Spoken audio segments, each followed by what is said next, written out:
Hola, bienvenidos a Noticias con Andrix. En las noticias de hoy, una persona con un robot. Están matando a gente en las calles. Aquí les dejo la grabación.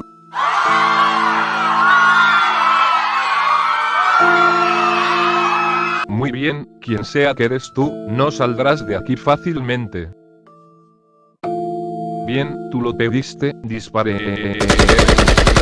Flecha. A ellos. A la orden, jefe.